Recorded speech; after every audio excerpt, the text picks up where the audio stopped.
नमस्कार, मैं हूं रंजीत चौहान। आखिर ये वक्फ बोर्ड की ज़मीन है क्या, जो ज़मीन भारत में पाकिस्तान से ज़्यादा है।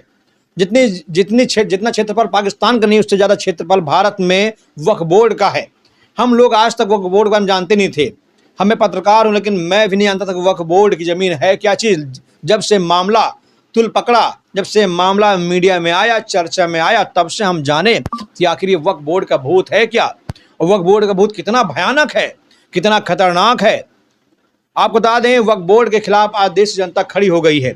मुसलमान भी खड़े हो गए हैं। मुसलमान भी गली गली घूम घूम कर कह रहे हैं कि वक्फ बोर्ड को जो बचाइए, नहीं तो मस्जिदें आपकी खत्म हो जाएंगी, मदरसे खत्म हो जाएंगे। वो गलत धारणा फैला रहे हैं मार्केट में। लेकिन हिंदू भी जाग गया है कि इस वक्फ बोर्ड हटाइए, कुछ मत हटाइए, लेकिन वक्फ बोर्ड हटाइए। वक्फ बोर्ड देश के लिए नुकसानदायक है। और हिंदुओं की इसी एकता को मैं सलाम करता हूँ। और आप जरा वक्फ बोर्ड क्यों हटाना जरूरी है, सबसे पहले कुछ ग्राफिक्स के जरिए मैं आपको बताना चाहता हूँ। वक्फ बोर्ड खत्म करो भारत सरकार, वक्फ बोर्ड के खिलाफ आवाज़ दो, अन्यथा वक्फ बोर्ड एक दिन आपके घर पर कब्जा करेगा। वक्फ बोर्ड आपके मंदिर पर दावा ठोकेगा।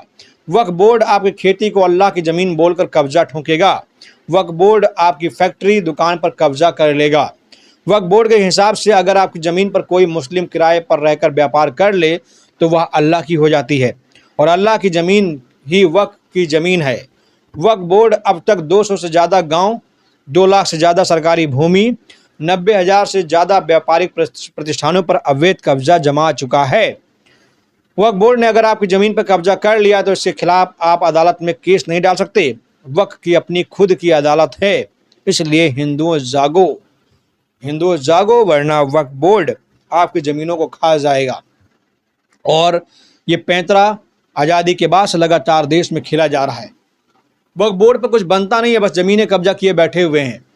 सरकार जब ये छुड़ाने जाती है तो ये लोग हंगामा करते हैं, अफसरों पर हमले बोलते हैं और कहते हैं ये सरकार की ज़मीन नहीं है, किसी के बाप दादा की ज़मीन नहीं है। मैं सरकार के फैसले को नहीं मानता हूँ, मैं किसी के फैसले को नहीं मानता हूँ। मेरा ज़मीन है, मेरी बाप दादाओं की ज़मीन है। देश की ज़मीन को वो अपने बाप दादाओं की ज़मीन मान लेते हैं। अब ऐसे में हमारे देश के 100 करोड़ लोगों को आगे आना होगा और बताना होगा कि ज़मीन आपके बाप दादाओं की नहीं है, ये ज़मीन भारत सरकार की है। भारत सरकार इस पर जो चाहेगा, जैसा चाहेगा वैसे ही काम करेगा। बहुत बहुत धन्यवाद।